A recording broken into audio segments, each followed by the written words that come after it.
ഇന്ത്യയിലെ ആഭ്യന്തര ശത്രുക്കൾ മുസ്ലിങ്ങളും ക്രിസ്ത്യാനികളും കമ്മ്യൂണിസ്റ്റുകാരുമാണ് എന്ന് പതിറ്റാണ്ടുകൾക്ക് മുമ്പ് പറഞ്ഞു വെച്ചത് സംഘപരിവാറിൻ്റെ RSSൻ്റെ സർസംഘ് ചാലക് ഗോൾവാൾക്കർ തന്നെയാണ്. അത് എങ്ങനെയാണ് കൈകാര്യം ചെയ്യേണ്ടുന്നത് എന്ന രാഷ്ട്രീയമായ നീക്കമാണ് ഈ ഇടപെടലിലൂടെ ഇപ്പോഴും അവർ നടത്തിക്കൊണ്ടിരിക്കുന്നത്. പെൺകുട്ടികളെ ജോലിക്കായിട്ട് കൊണ്ടുപോകുമ്പോഴാണ്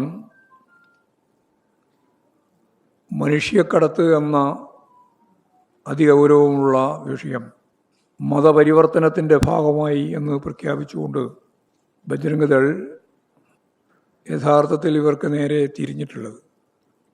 ഈ മനുഷ്യക്കടത്താണ് എങ്കിൽ ഇപ്പോഴും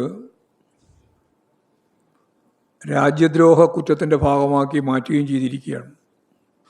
NIA അന്വേഷണത്തിലേക്ക് കടക്കുന്നതിനുള്ള പ്രധാനപ്പെട്ട വകുപ്പ് അതാണ്, മനുഷ്യക്കടത്ത്. ഇപ്പോൾ രാജ്യദ്രോഹ കുറ്റം ചുമത്തി കന്യാസ്ത്രീകളെ തന്നെ ജയിലിലടക്കുന്നതിന് വേണ്ടിയുള്ള ശ്രമം ഒറ്റപ്പെട്ട ഒന്നല്ല, ഇന്ത്യയുടെ വിവിധ മേഖലകളിൽ നടന്നുകൊണ്ടിരിക്കുന്ന സംഘപരിവാർ അജണ്ടയുടെ ഭാഗം കൂടിയാണ്.